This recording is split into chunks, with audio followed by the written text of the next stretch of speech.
Hello అండి. ఈరోజు మనం బెండకాయ వెల్లుల్లి ఫ్రై చేసుకుందాం. బెండకాయల్ని కడిగి చిన్నగా ముక్కలుగా కట్ చేసుకోవాలి. తర్వాత చిన్న కడాయిలో డీప్ ఫ్రై సరిపడా ఆయిల్ తీసుకోవాలి. ఆయిల్ వేడైన తర్వాత బెండకాయ ముక్కలను వేసి ఫ్రై చేయాలి. ఇవన్నీ బాగా ఫ్రై అయిన తర్వాత వేరే ప్లేట్లోకి తీసుకోవాలి. అలాగే మిగిలిన బెండకాయల ముక్కలన్నీ ఫ్రై చేసుకుని పక్కన పెట్టాలి.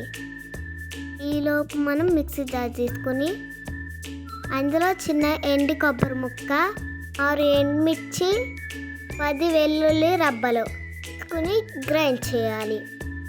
బెండకాయలు వేయించిన నూనెలో వేరుశనగగుళ్ళు కూడా వేయించుకోవాలి. ఇవన్నీ బాగా ఫ్రై అయిన తర్వాత తీసి వేరే బౌల్లోకి వేసుకోవాలి.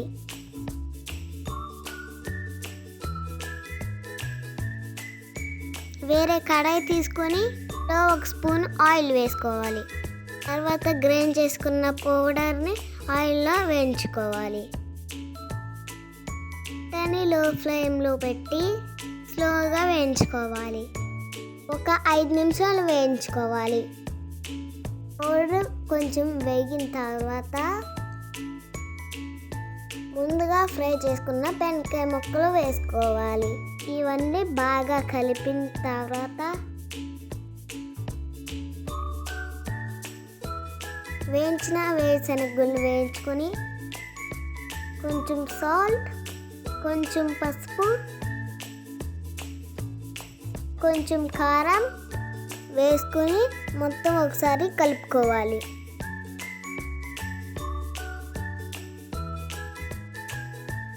కర్రీలో కొద్దిగా కరివేపాకు వేసుకొని అంతా ఒకసారి కలుపుకొని స్టవ్ ఆఫ్ చేసిన తర్వాత సర్వింగ్ బౌల్లో వేసుకోవాలి. ఓకే అండి, బెండకాయ వెల్లుల్లి ఫ్రై రెడీ.